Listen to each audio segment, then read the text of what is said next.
Purihin ng Diyos, salamat sa Panginoon sa umagang ito. Ngayon ay araw ng Lunes. Talagang makagbiyaya ang Diyos sapagkat tayo ay Kanya binabangon. Maraming salamat sa Panginoon sapagkat tayo ay binigyan ng masarap na pagpapahinga. Talagang napakabuti ng Panginoon. Uwisin natin yung katapatan mo, Diyos.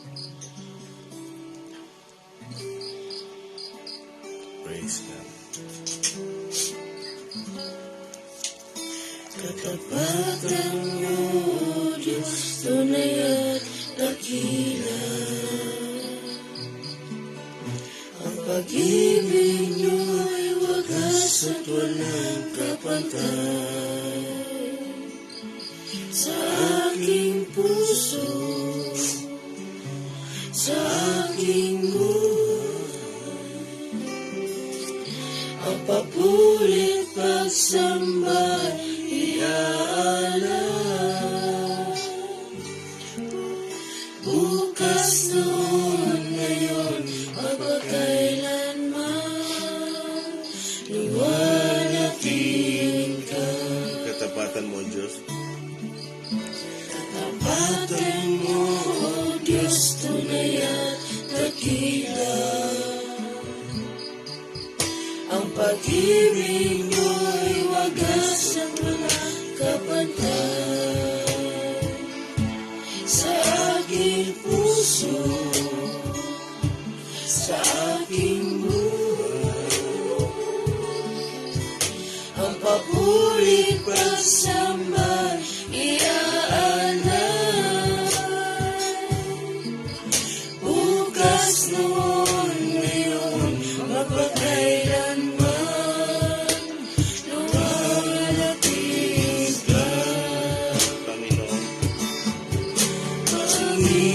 Panginoon, kay buti niyo sa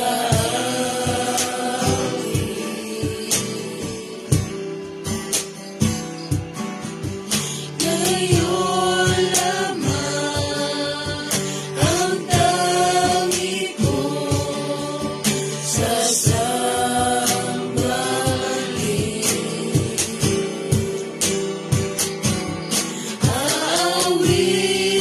Aawitan kayo at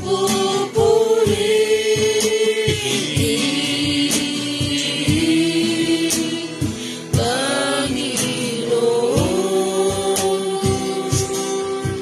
kay buti niyo sa Inawitan, hallelujah, minsan pa. Awitan, Lord, hallelujah.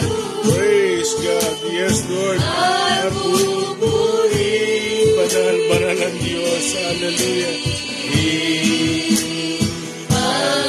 Panginoon, Oh, glory, hallelujah. kay buti niyo Minsan pa awitan, hallelujah, come on, church. Awitan kayo, ibuka natin yung ating labi at pupurihin, taas natin yung ating kamay.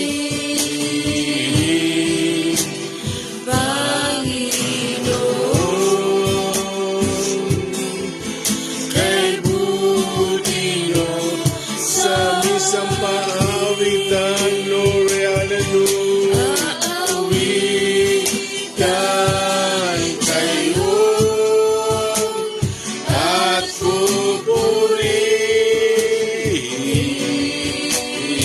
pupurihin, Panginoon, kay buti niyo for the last time, awitan kayo, hallelujah. Awitan, napakasarap awit sa inyo, Panginoon. At pupurihin,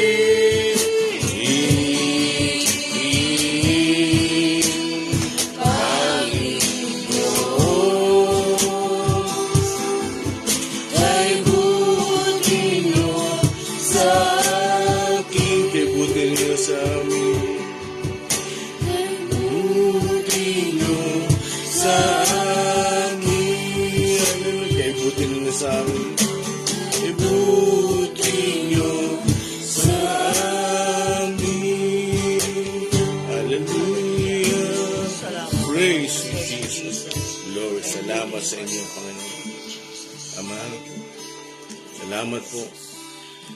Awa, O Diyos, sa umagang ito ay patuloy kang naming napapurihan. Tanggapin niyo po ang mga alin namin, mga awit, O Diyos. Mga alin ng papuri namin sa inyo. Alam namin, O Diyos, na kayo lamang po at wala nang iba na tunay ng tapat, O Diyos. Lord, kayo lamang po ang tapat. Tunay nga, sabi ng mga salita, kayo ay tapat kahit hindi kami maging tapat, Panginoon. Salamat sa katapatan iyan. At hanggang ngayon ay nararanasan po namin. Salamat po sa inyo. Sa pag-aaral namin ito, Panginoon, patuloy po kami humihingi ng patnubay mo, pagsama mo, O Diyos, mga kapahayagan mo sa amin. Patuloy kayo magpahayag sa amin, Panginoon. Lord, itong aming inaaral ay napakalawak. Sapagat ang salita mo ay malawak talaga. Hindi kayang sukatin, Panginoon. Bawat umaga, every time na magbabasa kami, ay mayroong mga ibang revelation, Panginoon. Salamat po, Panginoon, sa iyong mga salita ay pinagkatiwala mo sa amin upang aming mapagbulay-bulayan. Lord, patuloy mong palakasin ang aming espiritu. Patuloy mong palakasin, O Diyos, ang aming buong pagkatao, Panginoon. Salamat po sa inyo. Pagpalain mo ang umagang ito sa pangalan ni Jesus. Amen. Purihin po ang Diyos sa panibagong umaga na tayo makakapag-aral muli ng kanyang salita. Good morning po, Brother Alan Rocreo, Sister Raquel Narboneta, Faustina Fuentes Rovero, Pastora Leonora de los Santos Santiago, Tita Delia Pagola, Brother Ivan Kier Tataro Castro, Sister Rowena L. Benaventura, Brother Udi G. Velasco. Good morning po sa bawat isa. Amen. Salamat po. Good morning, Tita Den. Salamat sa Panginoon. Nakasama natin ang Tita Den. Praise God. Mag-umpisa na tayo dahil hindi naman kahabaan yung oras natin. Sa namin, pasahin mo sa MBB, tapos pasahin mo rin sa King James. MBB muna. Good morning po. Ang text po natin sa umagang ito ay magmumula sa John 10:26 hanggang 29. Ang sabi, verse 26, "Ngunit ayaw ninyong maniwala sapagkat hindi kayo kabilang sa aking mga tupa." 27, "Nakikinig sa akin ang aking mga tupa. Nakikilala ko sila at sumusunod sila sa akin." 28, "Binibigyan ko sila ng buhay na walang hanggan. Kailanmay hindi sila mapapahamak at hindi sila maaagaw sa akin ninuman."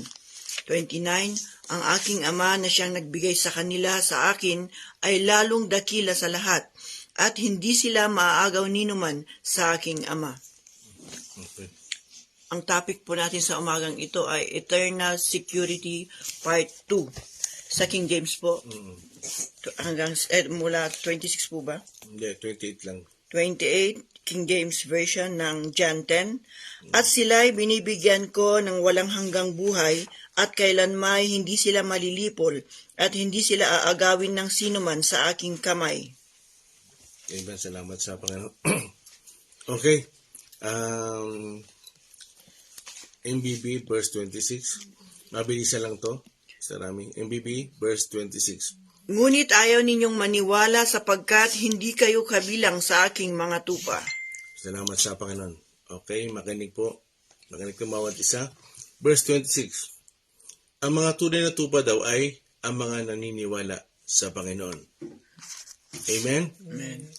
Ang mga tunay na tupa ay ang naniniwala sa Panginoon. Hindi ka pwede maging tupa kung hindi ka maniniwala. Dahil ang lahat ay nagpapasimula saan? Paniniwala. Malinaw. So, bago ka maging tupa, kailangan ay talagang maniwala ka. Kasi ang basihan ng Panginoon ay pananampalataya. Paniniwala. Para daw ikaw'y makabilang sa kawan ng Diyos, kailangan manampalataya ka. Ang mga Pariseo, hindi naniniwala sa Panginoon. Kaya, para ikaw ay kabilang sa mga tunay na tupa, kailangan maniwala ka. Okay, verse 27. Kasi binibilisan ko para tututok ulit ako sa verse 28. Verse 27. Sister Rami, pakibanggit sa MBB. Nakikinig sa akin ang aking mga tupa. Nakikilala ko sila at sumusunod sila sa akin. Okay, makinig ulit sa akin. So verse 27, ano yung una? Nakikinig sa akin ng mga tupa. Kagaya ng sinabi ko noong nakaraang linggo, keep on listening. Listening, mahalaga yon. Number 2, nakikilala sila ng Panginoon. Bakit? Dahil sumusunod sila. Amen. So, ang pakikinig at pagsunod, mahalaga yan. Naunawaan? Kasi iwanan ko na yan. Bakit mabilisan? Para hindi tayo nawawala sa konteksto. Yung tunay na tupa ay nakikinig at sumusunod. Kasi pag sumusunod ka, sabi ko nga, kaya ka sumusunod dahil nakikilala mo ang pastol mo. Amen? Amen. Dahil pag hindi mo nakikilala ang pastol mo, bakit ka susunod? Pag hindi ka sigurado at sumunod ka, ligaw ka. Mapapahama ka. Naunawaan? So, ibig sabihin, yung ating tunay na pastol, nakikilala natin. Kaya tayo sumusunod. Amen? Okay, verse 28 tayo. Ano ba? Ano ba? O ba masyado mabilis? Tama lang. Ha? Tama na. Wala ako sa expressway. Okay, verse 28. Pakiulit ulit sa amin. Binibigyan ko sila ng buhay na walang hanggan. Kailanmay hindi sila mapapahamak at hindi sila maaagaw sa akin ninuman. Amen.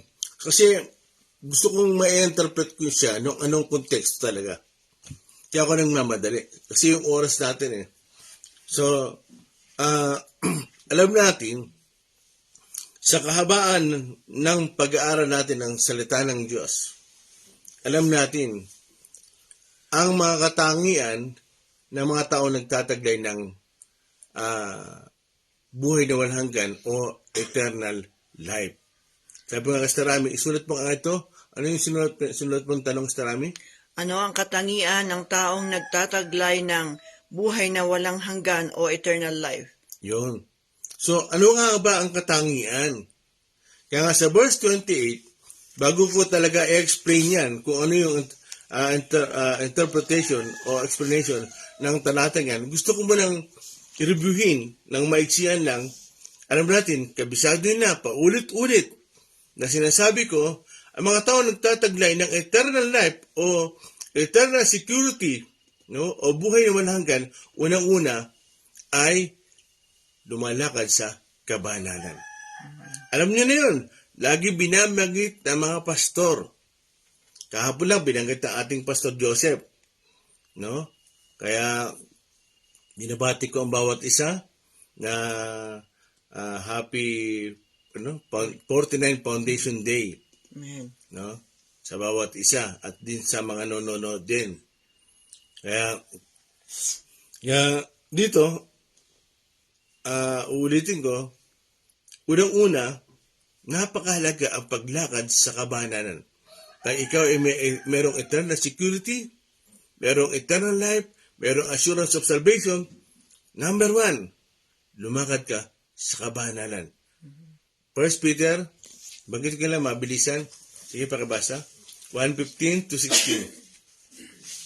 Nakabilis lang para nagmamadali kasi ako First Peter 1:15 to chapter 16. 1:15 to 16. Sabi po dito, dahil ang Diyos na pumili sa inyo ay banal, dapat din kayong magpakabanal sa lahat ng inyong ginagawa. 16, sapagkat nasusulat, magpakabanal kayo sapagkat ako'y banal. Amen. Dahil daw ang Diyos ay banal, hindi kasi pwede magsama yung hindi banal Hindi pwede magsama yung makasalanan at banal. Hindi pwede. Kaya nga, namatay si Cristo sa krus, no? Efeso 1:7, tinubos tayo at ang dugo ng Panginoon sapat para tayo linisin. Kaya binanal niya tayo. Kaya yun ang ginawa ng Panginoon. Kaya sabi ng Panginoon, sabi sa sulat ni Pedro, dahil ang Diyos ay banal, no? Magpakabanal kayo. Magpakabanal kayo sapagat ako'y banal. Yan ang unang number 1 na dapat meron ang taong nagtataglay ng buhay na walang hanggan. Yung eternal life, yung eternal security, yung merong eternal security, dapat yan, napakahalaga. Yan ang sisirain ng kaaway. Amen? Number 2, mabilisan. 2 Timothy 2:19. 2 Timothy 2:19. Pakibasa. Second Para kayo natutulala kasi. 2 Timothy chapter 2 verse 19. Ngunit matibay ang pundasyong itinatag ng Diyos at dooy nakatatak. Nakikilala ng Panginoon kung sino-sino ang tunay na Kanya at ang bawat nagsasabing siya'y sa Panginoon ay dapat lumayo sa kasamaan. Amen. Matibay ang pundasyon na itinatag ng Diyos. At ang nagsasabing siya'y sa Diyos ay dapat lumayo saan? Sa kasamaan. Malinaw ba yun? Kaya sabi ko nga sa inyo, unang-una, kabanalan, paglakad sa kabanalan. Yan kasi ang sisirain ng kaaway. Dudungisan niya tayo. Amen? Yan kasi ang ginawa ni Kristo. Ginawa niya tayong banal. Ano pa? Dapat daw lumayo saan? Sa kasamaan. Amen? Kaya, yan yung mga tao nagtataglay ng eternal security. Eternal life. Mahalaga yun eh. Yung nagsasabing siya sa Diyos, lumayo ka sa kasamaan. Amen ba? Amen. Kaya nga sabi ko nga sa inyo nakaraang linggo, yung nagsasabing meron siyang eternal life o eternal security, ano sabi sa John 8:51, reviewin ko lang, baka tatandaan ninyo. Ano sabi doon? Ang tumutupad ng aking salita ay hindi na mamamatay kailanman. Hindi na mamamatay kailanman. Ano ang dapat ito gawin? Tumupad ka. Huwag lang sabihin mo sa nguso, isa puso mo. Amen ba? Amen. Malinaw? Nandiyan ba kayo? No? Isa puso mo. Huwag purong nguso.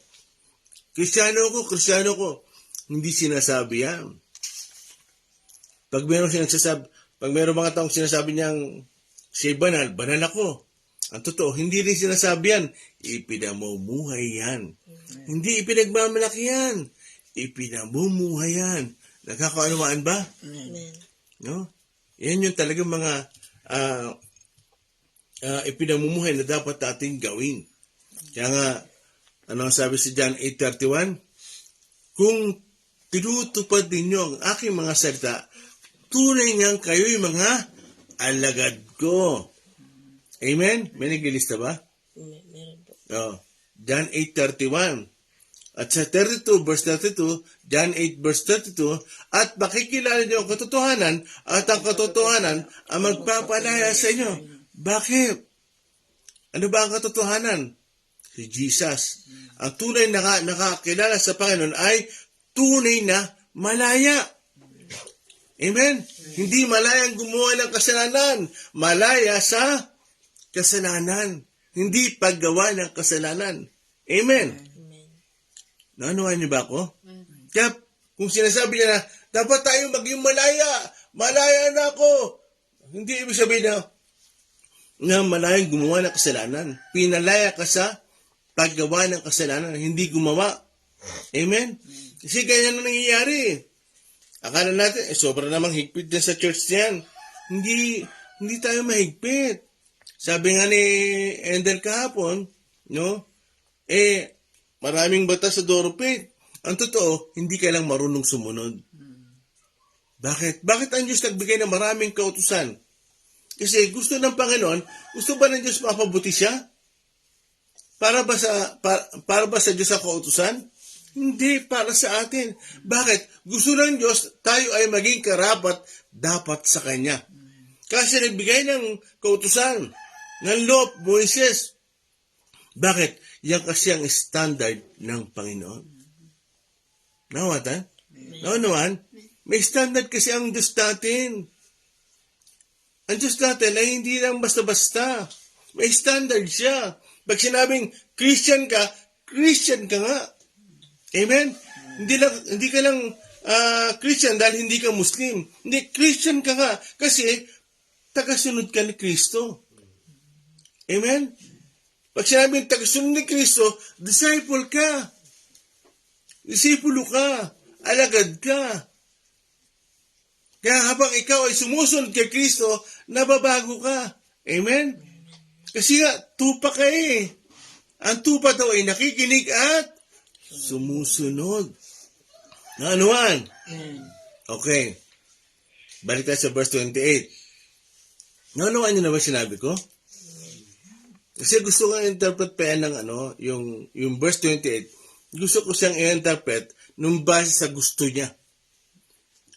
Ang sinasabi ko lang ay yung mga katangian na nagtatagay ng buhay na walang hanggan. Diba? Sabi sa verse 28. Karami, pakabasa sa King James, sa verse 28. King James, sabi, at sila'y binibigyan ko ng walang hanggang buhay, at kailanmay hindi sila malilipol, at hindi sila aagawin ng sino man sa aking kamay. Amen. Praise God. So makinig kayo mabuti. Anong sabi sa first sentence? Kailanman sila ay binibigyan ko ng buhay. Mga batid, buhay. Ang ibinigay sa atin ni Kristo ay buhay. Ibinigay ni Kristo ang buhay niya para daw tayo ay mabuhay. Nakay-Kristo ang buhay na nakanino ang buhay na walang hanggan? Nakay Kristo. Amen? Yun talaga binibigay niya. No, nasa langit pa lang, no? Hinubad niya ang kanyang pagka-Diyos para siya ay maging anyong alipin, makitulad sa tao, para mamatay sa krus. Bakit? Yung kamatayan ni Kristo sa krus ang magbibigay sa atin ng buhay. Amen? Yung kamatayan ni Kristo sa krus ang magbibigay sa atin ng buhay. Bakit? Nasa kanya ang buhay na walang hanggan. Anong sabi ng Ama? Nasa kanyang anak ang buhay na walang hanggan. John 3:36. Nasa kanya ang buhay na walang hanggan. John 17 verse 2. Pakibasa mga ate angel. John 17 verse 2. Bago ko magpatuloy. John chapter 17 Verse verse 2. 2. Sapagkat binigyan mo ako ng kapangyarihan sa sangkatauhan upang bigyan ko ng buhay na walang hanggan ang lahat ng ibinigay mo sa anak. Amen. Ano yan? Yan yung panalangin ng Panginoon sa Ama. Diba sabi sa verse 1, tubingala siya sa langit. Ibig sabihin, talagang kausap niya ang Ama. Tumingala siya. Ano sabi niya? Binigyan mo ko ng kapangyarihan, authority, para ang sangkatauhan ay bigyan ko ng buhay na walang hanggan. Bakit? Without Jesus, kung wala si Jesus, wala tayong buhay na walang hanggan. Lahat tayo ay buslo, dire-diretso sa impyerno. Amen? Kaya pag hindi ka na ng palata kay Kristo, ikaw mismo ang humatol na sa sarili mo. John 3:18 ay din yan. John 3:18. Mahalaga to eh. Ito pinag-uusapan natin bago tayo bumasok sa ulitin natin yung verse 28. John 3:18. John chapter 3 verse 18. Hindi hinahatulang maparusahan ang sumasampalataya sa anak, ngunit hinatulan na ang hindi sumasampalataya, sapagkat hindi siya sumampalataya sa kaisa-isang anak ng Diyos. Amen. Bakit? Kasi nakay Kristo ang pag-asa. Kaya tayo nangangaral ng salita ng Diyos. Di ba yung pagtawanan tayo? Di ba yung hirap tayo? Di ba yung wala suporta tayo? Nagpapadala ang Diyos. Mga kapatid, gusto ko maintindihan nyo to. sa mga kasama ko dito at doon sa mga nanonood. No? Ang sabi sa John 3:18, hindi na hinahatulan ang mga sumasampalataya. Kaya nga sabi ko nga sa inyo, hindi pinag-uusapan yan kung nawawala ang kaligtasan o hindi nawawala. Basta sumampalataya ka na, wala ka na sa paghatol. Narinig niyo ba ako? Pero pag hindi ka sumampalataya, wala kang pakialam, sa ayaw at sa gusto mo, hinatulan mo na ang sarili mo. Ano nyo? Malinaw ba yun? Pag hindi ka sumampalataya, hindi pwedeng nasa ano ka lang, nasa at ka. Langit at lupa. Langit at impyerno. Hindi pwedeng, saan ang gusto mo? Langit o lupa? Ano masabi yung langit? Eh, mayroong qualification doon. Hindi mo na pwedeng sabihin, doon ako sa O. Doon ka sa O, sa oval. Hindi pwedeng ganun. Ikaw ang mamimili ng patutunguhan mo. Kasi hindi yan sinaklawan ng Diyos. Amen? Sabi nga kasi Rami, minsan lang tayong ipanganak. At mamamatay tayo. Pero bago tayo mamatay, nandun yung chance para tayo mabuhay. Ano sabi sa 19? Psalms 90 verse 12. Bilang mo ang aking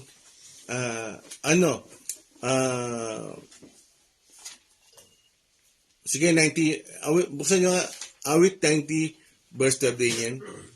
Mabilis lang. Awit 90 verse 12. Awit chapter 90 verse 12, dahil itong buhay namin maikli lang na panahon, itanim sa isip namin upang kami ay dumunong. Amen. Upang kami ay maging matalino. Why? Maiksi nga ang buhay natin eh. Huwag na tayo magsaka ng panahon. Huwag natin ubusin ang buhay natin sa pagtatrabaho. Dahil pagkatapos mo magtrabaho, tatanda ka. At kung hindi ka man tumanda, mamamatay ka. So, yung panahon ng pagsilang mga kapatid. At ang kasunod yan, bibigyan ka ng buhay. Paano mo gagamitin yung buhay na ipinagkatiwala sa iyo? Hindi sa iyo yan. Huwag mong kunin yan. Huwag ka magpakamatay pag nahirapan ka. Hindi sa iyo yan. Sa gusto mo, kukunin yan ng Diyos. Sa gusto mo, kukunin yan ng Diyos. At, ano kasunod? Mamamatay ka. Physically. Kaya, ang gusto talaga ni David dito, sa sulat ni David, tumulong tayo para alam natin yung ating number of days. Yung bilang ng ating mga araw na hindi tayo talaga permanente dito. Nanuhan niyo ba? Malinaw? Kaya balik ka sa teksto natin. Ano sabi sa King James na Rami? King James. King James verse 28, John 10. At sila'y binibigyan ko ng walang hanggang buhay at kailanmay hindi sila malilipol at hindi sila aagawin ng sinuman sa aking kamay. Yun. So dito, first sentence, ano sabi doon sa King James? Kailanman, ano sabi doon? At sila'y binibigyan ko ng walang hanggang buhay. Yun. Tayo daw ay binibigyan ng walang hanggang buhay. Mga kapatid, hindi natin pinaghirapan yun. Binigay yun ng Panginoon sa atin. Ang kailangan lang natin ay sumampalataya. Amen? Now, ano sabi doon sa second sentence? At kailanmay hindi sila malilipol. Kailanman. Hindi sila malilipol. Anong ibig sabihin nun? Hindi kayo mapapahamak. Amen. Bakit? Pakituloy. At hindi sila aagawin ng sinuman sa aking kamay. Nakinig kayo mabuti. Ito na yung gusto ko sabihin kung bakit ako nagmamadali. Tandaan niyo mga kapatid, ganito ang kamay ng Diyos. Ano sabi sa Hebreo 10:31? Isang kakilakilabot na bagay ang mahulog sa kamay ng Diyos. Naintindihan? Tandaan ng mga kapatid. Dali ka dito. Lapit dito sa akin. Akin yung kamay mo.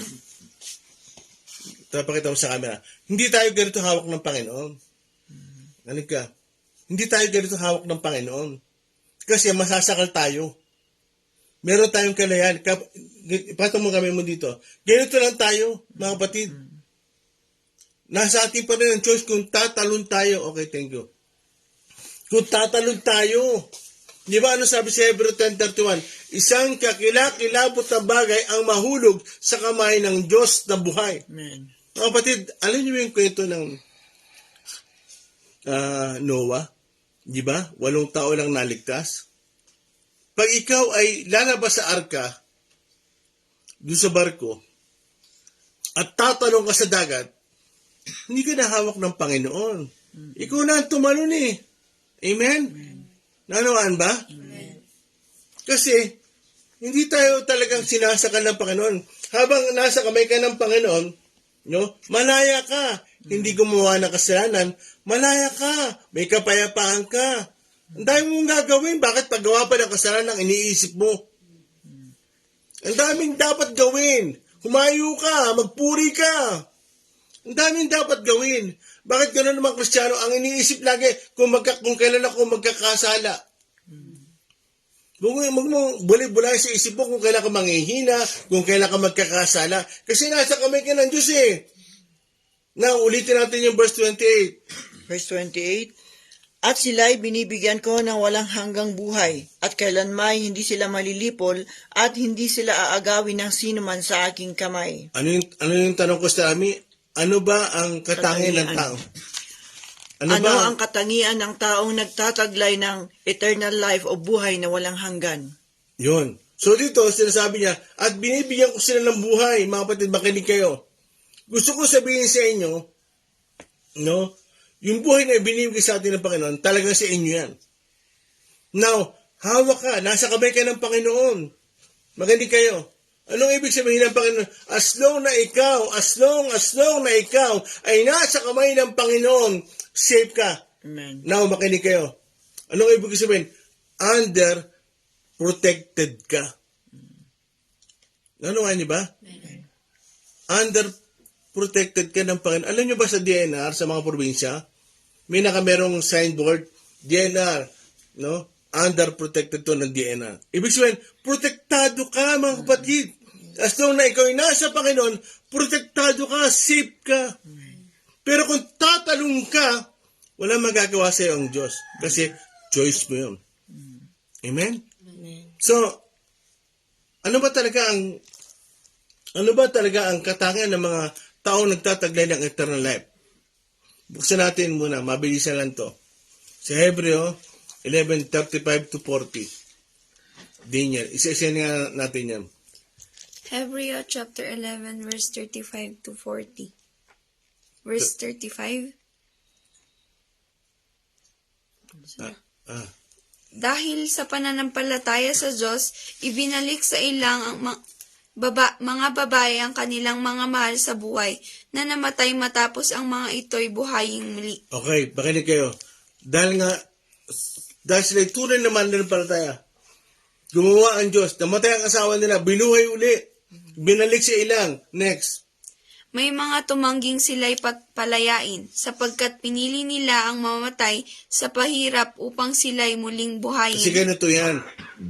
Dahil sa pananampalataya, tatanungin ka, no?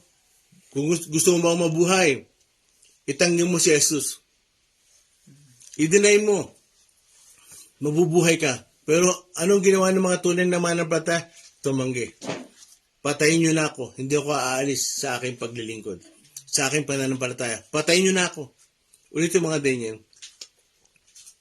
May mga tumangging sila'y palayain, sapagkat pinili nila ang mamatay sa pahirap upang sila'y muling buhayin. Yun, pinag-uusig sila. Ang kailangan lang kasi para sila makalaya, i-deny nila.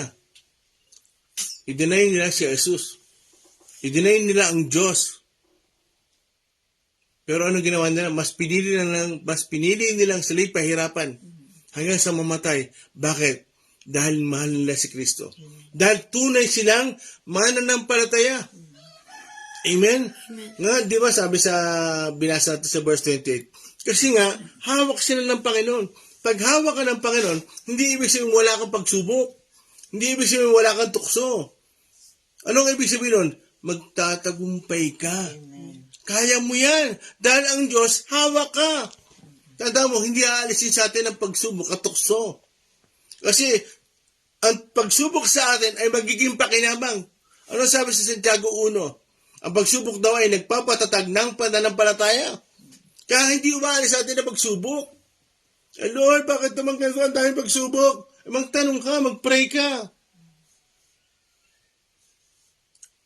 Ang totoo, kung bakit naman tayo may tukso, yun, yung tukso nagpapalayo sa Diyos.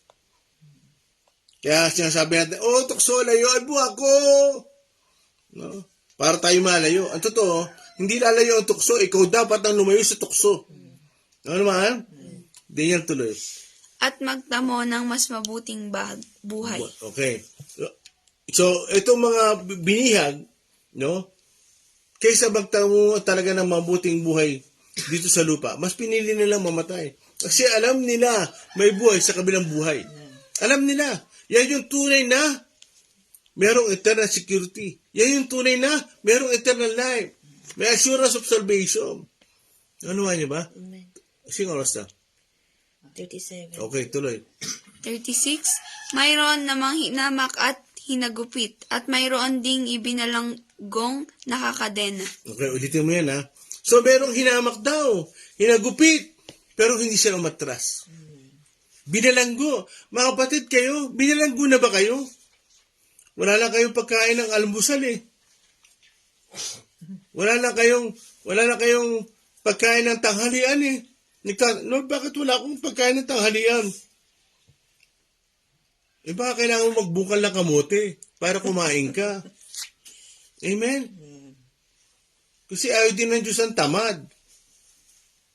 Gagawin ng Diyos yung part niya. Gawin mo rin yung part mo. Ikaw na tamad, pumunta ka sa langga. Amen? Kaya makikita niyo yung mga tunay na mananampalataya. Kahit sila hagupitin, ibilanggo, hindi sila tatalikod. Amen? Tsaka natin pag-usapan yung kay Judas. Pupunta rin tayo doon. Sige, diretso din yan. 37. Ang iba naman ay pinagbabato, nilagari sa dalawa, at pinatay sa tabak. Okay, baka hindi kayo. Meron man daw ibang mga Kristiyano. May iba daw naman mga nanampalataya. Pinagbabato. Sino yung pinagbabato? Kagaya nila Pablo, no? Kagaya ni Esteban. Pinagbabato yan, namatayan, stone to death. Pero tumalikod ba sila? Hindi. And yet, sinasabi niya, Panginoon, wag mo singilin sa kanila ang mga kasalanan nila. Nagpe-pray pa sila. Bakit? Puspos sila eh. Kaya tunay silang mananampalataya. Kaya ang tunay na mananampalataya, talagang hindi na tumatalikod. Amen? Pero yung hindi mo talaga pagkakilala sa Panginoon, yun, may posible pang tumalikod ka. Kaya mga tunay na mananampalataya, mga kapatid, kahit anong pahirap, pakiulit mo din yan. Ang iba naman ay pinagbabato, nilagari sa dalawa, at pinatay sa tabak. Yun. So, nilagari daw sa dalawa. Mga kapatid, tinitrenso ka. Pero ang sinasabi mo, hallelujah, praise God, Lord, mamaya nadyan ako. Nadyan pa ba kayo? Amen. Yung mga mananampalataya daw dati, hinahati yung katawan. Nakataas sa kamay. Pero hindi sila umaatras. Nagpapatuloy sila. Kasi nga, ang tunay na mananampalataya, mga kapatid, talagang buwis-buhay yan. Bakit? Alam nila, hindi ito yung lugar na para sa kanila. Pero mo, pinagbabato, hinati yung katawan, at ano pa? Pinagtatabak. Ano ibig sabihin nun? Pinagtataga. Pero nagpatuloy sila. Hindi sila nahadlangan. Mga kapatid, hindi sila napaatras. Bakit? Tunay na tupa sila. Tunay naman na nampalataya sila. Pero iba, wala lang pagkain. Yung iba, binirik lang ng asawa. Ayaw na magsimba. Hindi lang nabati sa church. Ayaw na magsimba. Hindi ko nabati ng sister eh. Hindi na magsimba. Apektado ka agad ang gawain. Ano niya ba yun? Yung kagad ang kapalit. Pero yung mga Kristiyanong yan, alam niyo ba kung bakit malakas noon ang pagkilos ng Panginoon? Kung bakit sila bumubuhay ng mga patay? Kasi hindi sila umatras. Ulitin ko. Alam niyo ba noon kung bakit inahayaan sila ng Diyos na bumuhay ng patay? Ng batid? Bakit nakikita talaga nila yung sign and wonders? Kung bakit nila nakikita yun? Kasi alam ng Panginoon, kita-kita, kahit tatiin yung katawan nila, kahit kainin sila ng leon, hindi sila umaatras. Amen? Talagang Jesus sila. Jesus. Hindi na dinideny si Jesus. Jesus sila. Mga kapatid, Jesus sila. Kay Jesus ako. Mananampalataya ako. Ano nangyayari? Ipinapakita ng Diyos yung kanyang kapangyarihan. Ibinubuhos niya yung kanyang kapangyarihan. Ano nangyayari? Ano kapalit? Nakakabuhay sila ng patay. Tayo, gusto bumuhay ng patay, wala pang ginagawa. Para magpatotoo, bumuhay ako ng patay, binuhay ko si Shing. Binuhay ko si Angel. Nakaya ba yun? Mas nauna ang patotoo natin. Para sumikat. Alam ng Panginoon ang motibo natin, mga kapatid. Kahit mag-doctorate pa kayo. Alam ng Panginoon ang motibo natin. Hindi natin mapagdalalangan ang Diyos. Kaya, ang tunay naman na nanampalataya, sabi sa 1 Peter 1:5 and 6, ay dumadaan sa pagsubok, sa apoy. Kung ito'y tunay na ginto. Ang tunay naman na nanampalataya, talagang pinadadaan sa apoy. Tuloy din yun. Ang iba na may nagdamit ng balat ng tupa at kambing. Ang iba'y namulubi, inapi, at pinagmalupitan. Makinig kayo mga kapatid. So yung ibang mananampalataya daw, talagang nagdamit ang damit hayop. Talagang taghirap. Ano pa? Namulubi. Mga kapatid, namulubi. Pero nagpatuloy sila. Hindi sila umatras. Tayo, nawalan lang ng trabaho. Lord, bakit ako nawalan ng trabaho? Tinatamad na magsimba. No, kaya ba yan? Binirik lang ng boyfriend. Hindi lang pinansin ng crush. Hindi lang pinatugtog. Wala lang ministeryo. No, kaya ba mga kapatid? Ano yung katangian ng mga tunay na mananampalataya noon? Bumubuhay sila ng mga patay. Bumubuhay sila. Bakit? Kasi talagang palaban sila eh. Ang buhay nila ay kay Kristo na eh. Naunawa niyo ba yun? Kaya, umabalik tayo. Sige, diretso muna din yan. Verse 38, hindi karapat-dapat sa kanila ang daigdig. Nagpagala-gala sila sa mga ilang at kabundukan. Nagtago sila sa mga yungib at lungga sa lupa. 39, at dahil sa kanilang pananampalataya sa Diyos, nag-iwan sila ng isang kasaysayang hindi makakalimutan kailanman. Bagamat sila'y pinarangalan sa pamamagitan ng pananampalataya, hindi nila natanggap ang ipinangako. Dito, no? 40, sapagkat may mas magandang plano ang Diyos para sa atin, upang sila'y hindi maging ganap, malibang kasama tayo. Amen. Kasama pala tayo. Magaling kayo mga kapatid. No? Nagpagala-gala sila. Bakit? Hindi sila tiga rito eh. Dayuhan lang sila. Alam ng mga tunay na mananampalataya, dayuhan sila dito. Wala silang pinagawang bahay. Wala silang magarang buhay. Mga kapatid, kahit si Kristo, walang magarang buhay dito. Kaya huwag kayo malungkot kung ang buhay nyo ay parang hindi magara. Ang mahalaga, kay Kristo ka. Kasi iiwanan mo to eh. Yan daw yung tunay na mga nanampalataya. Nagbiiwan, sabi doon sa 40, sa 39, 40, nag-iwan sila ng magandang kasaysayan. Magandang patotoo. Ngayon, tanong ko kayo, may magandang patotoo na ba kayo? Kung gusto nyo na magandang patotoo, mga kapatid, huwag kayong umiyak pag mayroong pagsubok. Binibigyan lang kayo ng magandang patotoo niyan. Amen? Huwag kayong umiyak. Kung gusto nyo ng magandang patotoo, kung gusto nyo magkaroon ng magandang kasaysayan sa buhay mo, manindigan ka. Amen? Kabalik tayo sa verse 28. Nuwas pa ba ako? 46. So dito, makikita nyo mga kapatid. Kagaya na sinabi sa verse 28, sarami pakabasa ulit si MBB. Verse 28 ng John 10, binibigyan ko sila ng buhay na walang hanggan, kailan may hindi sila mapapahamak at hindi sila maaagaw sa akin ninuman. Amen.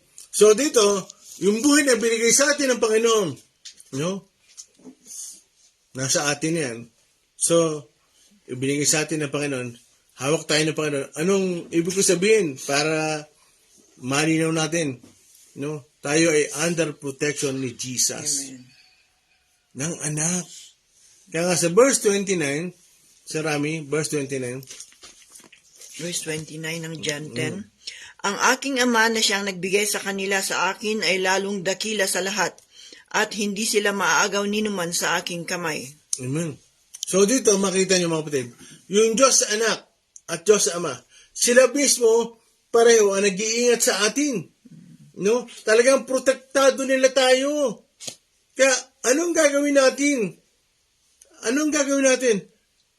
Kailangan nating manatili. John chapter 15, pakabasa nga din yan.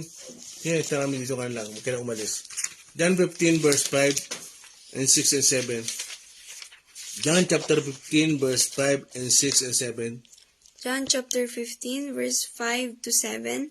Ako nga ang puno ng ubas at kayo ang mga sanga, ang nananatili sa akin at ako sa kanya. Ang siyang nagbubunga ng sagana sapagkat wala kayong magagawa kung kayo'y hiwalay sa akin. Verse 6. Ang hindi nananatili sa akin ay matutuyo at itinatapon. Gaya ng sanga, ang ganoong mga sanga ay tinitipon, inihahagis sa apoy at sinusunog. 7. Kung nananatili kayo sa akin at nananatili sa inyo ang aking mga salita, hingin ninyo ang anumang nais ninyo at ibibigay ko iyon sa inyo. Amen. So dito makita niyo mga kapatid, bago tayo magtapos, anong sabi dyan? Wala kayong magagawa kung kayo ay hiwalay sa Diyos. So kung mananatili kayo sa akin, mananatili ako sa inyo, mga kapatid. So ibig sabihin dito, ulitin ko, meron talagang choice, may pagpili. So, yung tunay naman na nanampalataya, makinig kayo mabuti mga kapatid. Yung tunay naman na nanampalataya, lagi niyang pinipiling manatili sa Diyos. Amen. Lagi niyang pinipili manatili sa presensya ng Panginoon. Ang kaligayahan niya ay ang manatili sa presensya ng Panginoon. Alam niyo mga kapatid kung bakit tayo hindi minsan tumatagal? Bakit tayo hindi nakapagpapatuloy? Bakit maraming kaabalahan? Kasi mga kapatid, hirap na hirap tayong manatili. Distracted tayo. Mga kapatid, ang gusto ng Panginoon, manatili ka at mananatili siya sa iyo. Manatili ka. Ito yung kamay ng Diyos, manatili ka. Isang kakilakilabot na bagay ang mahulog sa kamay ng Diyos. Manatili ka at mananatili ako sa iyo. Amen? So choice. Piliin natin. Mga kapatid, hindi tayo sasakalin ng Panginoon. As long na tayo ay nasa kamay ng Panginoong Jesus at nasa kamay ng Ama. Ano sabi si John 10:30? Ako at ang Ama ay isa. Ibig sabihin, under protection ka ng ating buhay na Diyos. Kaya walang dahilan para ikaw'y manghina. Walang dahilan na para ikaw'y bumaksak. Amen. Amen? Romans 8:36. Ano sabi doon? Pakibasa, bago natin ikot yan bukas. Di yan ulit. Pabilis. Romans 8:35 to 36. Romans chapter 8 verse 35 to 36. Sino ang makakapaghihiwalay sa atin sa pag-ibig ni Kristo? Ang kaguluhan kaya? Ang kagipitan? Pag-uusig? Pagkagutom? Kahirapan? Panganib? O kamatayan? 36. Ayon sa nasusulat, dahil po sa inyo'y buong araw kaming pinapatay, turing nila sa amin ay mga tupang pangkatay. 37. Hindi. Sa lahat ng mga ito, tayo'y siguradong magtatagumpay sa pamamagitan niya na nagmamahal sa atin. Tuloy. 38. Sapagkat natitiyak kong walang makakapaghiwalay sa atin sa kanyang pag-ibig, kahit ang kamatayan, ang buhay, ang mga anghel, ang mga pamunuan, o ang mga kapangyarihan, ang kasalukuyan o ang hinaharap. 39. Ang kataasan, ang kailaliman, o alinmang nilalang ay hindi makakapaghiwalay sa atin sa pag-ibig ng Diyos na ipinagkaloob sa atin sa pamamagitan ni Kristo Jesus na ating Panginoon. Amen. So dito malinaw mga kapatid. Anong ibig sabihin? Higit tayo sa mananagumpay. Walang makapaghiwalay sa atin maliban sa kasalanan. Amen? Yun lang ang dahilan. Pero mga kapatid, yan talata yan, konteksto yan, hindi na kasalanan pinag-uusapan yan dahil yan ay Christian under persecution. Pinag-uusig yung mga Kristiyano dyan. Sa panahon ng Roma, pinag-uusig. Pinapatay, hinahati ang katawan, pinapakain sa leon. Pero wala mga paghihiwalay sa kanila. Bakit? Totoo silang mga tupak. Mga totoo silang nagmamahal kay Kristo. Mga totoo silang mananampalataya. Mga kapatid, hindi sila sympathizer. Totoong mananampalataya sila. Mga kapatid, pagdating ng araw, sabi ko nga, Romans 8:18. Ganyan Romans 8:18. Dito na ako magtatapos. Baka uulitin natin yan. Huwag niyo iwawala yung mga verse nyo. 8:18. Sabi po dito, para sa akin, ang mga pagtitiis natin sa kasalukuyan ay hindi maihahambing sa kalwalatiang mahayag sa atin balang araw. Pakaulit mo. Para sa akin, ang mga pagtitiis natin sa kasalukuyan ay hindi maihahambing sa kalwalatiang mahayag sa atin balang araw. Amen. Para sa akin, sabi ni Pablo, ay hindi maihahambing, mga kapatid. Yung pagtitiis natin ngayon, wala yan. Alam niyo ba yung mga babaeng nanganganak? Sino ba dito yung nanganak na? Shing? No, Sarah, Mr. Cathy. Alam niyo paano kayo mag-labor, di ba? No? Sabi nga Mr. Cathy, talagang marami siyang kasabayan, talagang sumisigaw, minumura yung kanilang asawa. Tapos, pag nailabas na yung bata, nakalimutan na naghirap siya. Ganon tayo mga kapatid. Habang tayo nasa lupa, para tayo nagle-labor. Pero after ng labor, mga kapatid, pagdating natin sa langit, hindi maihahabing kung ano yung kalalagayan natin doon. Dito na tayo magtiis. Kaysa naman sa kabilang buhay ka nagtitiis. Ulitin ko, dito na tayo magtiis. Kasi pagdating sa kabilang buhay, mas mahirap ka pag nagtiis doon. Wala nang bawian doon. Dito na tayo magtiis. Bakit? Hindi raw maihahambing yung ating hinaharap. Mga kapatid, hindi maihahambing. Naunawaan nyo ba yun? Mga kapatid, hindi basta talata yan. Hindi basta verse yan. Yan yung ating hinaharap pagdating ng araw. Yan ang buhay natin. Kaya ngayon na tayo magtiis. Ngayon na tayo maglingkod. Mga kapatid. Dahil sabi ko nga, hindi natin kaya ipaliwanag kung gaano kaganda ang inihanda ng Diyos sa atin. Hindi natin kaya ipaliwanag. Hindi pa narinig ng tenga o nakita ng mata kung gaano daw kaganda ang inihanda ng Diyos sa kanya, sa atin. Kung gaano ang inihanda ng Diyos sa atin. Doon sa mga nagmamahal sa kanya. Hindi natin kaya ipaliwanag. Ganon mag-surprise ang Panginoon. Ang magtatagumpay, sabi sa Revelation, ay bibigyan ko ng karapatan kumain ng bunga ng nagbibigay buhay. Amen? So, wag niyo iwawala yung verse nyo. Itutuloy natin yan. Ang totoo, ang dami kong pwedeng sabihin, ang dami dumarating sa isip ko, pero kinukontrol ko lang kasi nga yung oras natin. Amen? Amen. Kaya katapatan mo, O Diyos.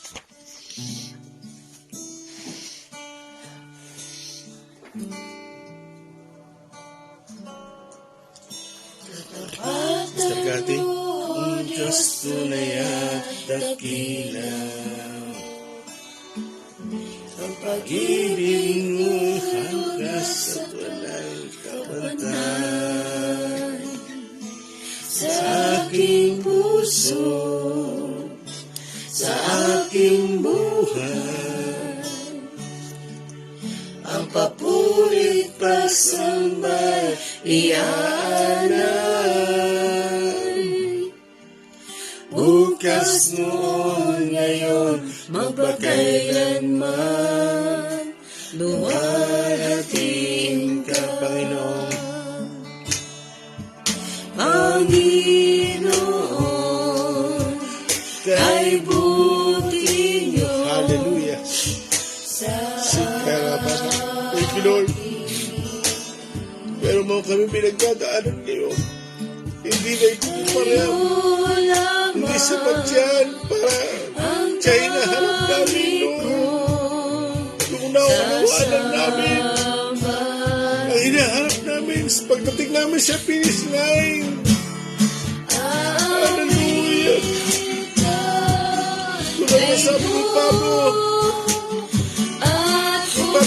na ako tungo sa hangganan. Tungo sa hangganan sa finish line. Panginoon, Salamat sa iyo. Alam ko, Panginoon, kay mapunay mong anak. niyo sa Magtatagumpay sila. Awit ng awitan natin ang Holy Spirit. Pastamayan kami, samahan kami, upang kami ay magtagumpay, Lord. Panginoon, Salamat sa inyo, Panginoon. kay buti niyo sa Lord, the last time na awitan kita. Hallelujah. Come on, church. Come on. Awit. Yes, Lord. Hallelujah. Hallelujah. Glory, glory. Pupuri. Yes. Praise God.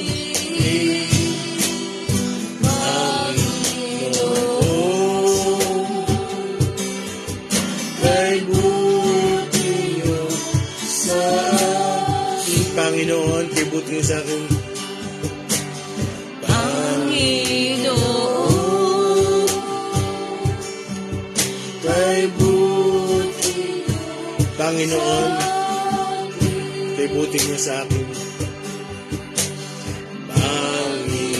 Panginoon, hallelujah. Kay buti niyo sa akin. Hallelujah. Parangan natin ang mabuting Diyos. Parangan natin ang mabuting Diyos. Parangan natin ang tapat na Diyos. Hallelujah. Glory. Hallelujah. Praise God. Thank you, Holy Spirit. Thank you po, Holy Spirit. Thank you po, Holy Spirit. Thank you, Father God. Thank you po, my Holy Spirit. Hallelujah. Salamat po, Panginoon, sa inyo pong kabutihan. Lord God, salamat sa inyo, O God. Talagang ikaw po isang gentleman, Panginoon. Hinahayaan nyo kami sa inyong kaloob na free will namin, Panginoon. Nirerespeto nyo ang aming mga desisyon, Panginoon. Lord God, salamat sa inyo, pero tulungan nyo kami, Panginoon, na kayo nga pong aming piliin, Lord, sa aming buhay. Na kayo po, Panginoon, aming piliin sa araw-araw, lalo na kung dumadaan kami sa pagsubok, Panginoon. Kayo pong pipiliin namin na kami mananatili sa inyong salita. Mananatili kami sa inyo, Panginoon. Lord, tulungan nyo ang bawat isa sa amin, maging matibay, matatag, at maging handa sa ano pang darating na pagsubok sa aming buhay.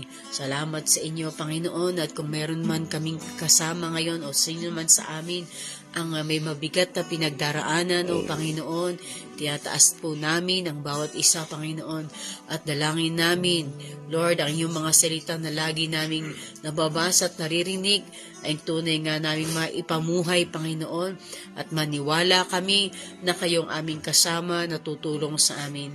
Salamat sa inyo, Panginoon. Hayaan ninyo, O God, na kami, Panginoon, ay piliin ka, Panginoon, at makapanatili. Salamat sa inyo. Patuloy na papuri pasasalamat sa umagang ito ang binibigay namin sa inyo sapagkat tunay po kayong karapat-dapat purihin.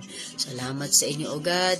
Palain yung aming tagapanguna. Kayo pong patuloy na manguna sa Kanya ng mga pagpapahayag ninyo para sa aming lahat, Panginoon, at sa sino pang makakapanood ng video na ito. Salamat sa inyo. Itong aking dalangin sa pangalan ni Jesus. Amen. Good morning po sa inyo. Monday po ulit at ang Diyos po ay mabuti. Salamat po at bawat isa po sa atin ay nakabangon at nakasali sa devotion. Good morning po, Sister Vicky. Amen. Kay Sister Eden Danyo, Mary Chris Claudio, Mario Moncal Jr., Pastor Jojo Teruel, Sister Che Pimentel, JC Gardosi, Sister Irene Pael Mariano Enriquez, Sister Doris, kumusta ka? Long Babe, Joren Perez, good morning sa inyo, Jonah Pagilagan Galicia, Julius Regalado Sales, kumusta kayo dyan sa inyo? Sister Telma Dawson and Brother Jerry, Rosalina Cabido, magandang umaga sa inyo. God bless you po at bukas po muli.